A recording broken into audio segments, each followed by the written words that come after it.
I'm Kevin Ribeiro. I'm from the UPS store, locally owned business around the New Bedford area. And today we want to talk about how to properly pack artwork.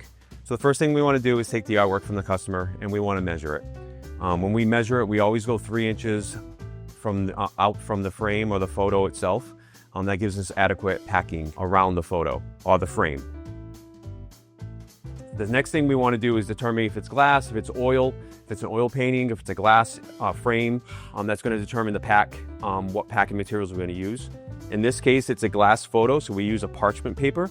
It comes in a roll, and it simply has a sticky on it, and we roll it on the glass itself. We have a squeegee we use, and we squeegee all the bubbles out, make that nice and tight on the glass, and then we would gently trim around with a X-Acto knife to make sure it's all on the glass.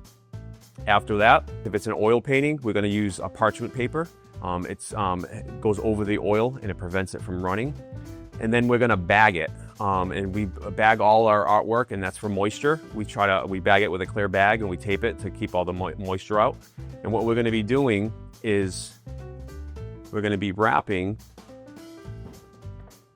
You would wrap this cardboard all the way around to the right dimensions, and it's going to protect the frame.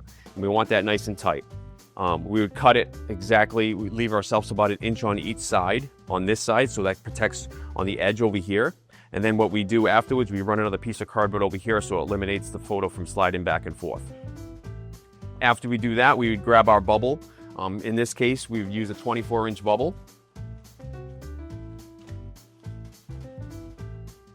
And we would determine and with bubble, you want to go really, really, really, really tight.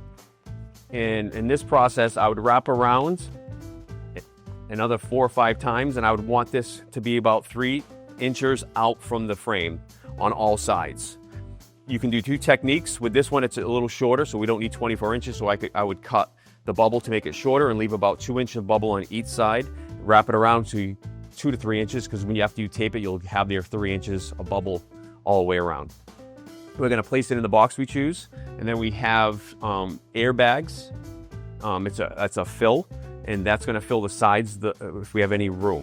You would lay multiple layers. That protects it when the photo is wrapped up and in the box. When it's sitting in the box, there'll be multiple layers of void fill, and that accounts for the 3 inches as well. And then when whatever distance you have, if there's any fill over here, you would use more airbags. And you would fill the sides, fill the top of the box to make it nice and secure and tight. The biggest thing is you want it tight, and you do not want that photo joggling around in the box. You want it to be super secure. You want to take the box and be able to shake it, and I think the photo should not be moving. After that, you take the remainder of the box that's taped on the bottom, you tape on the top and securely, and then your package is on its way. This video was proudly sponsored by the Southcoast Artist Index. If you want to know more information, go to theartistindex.com.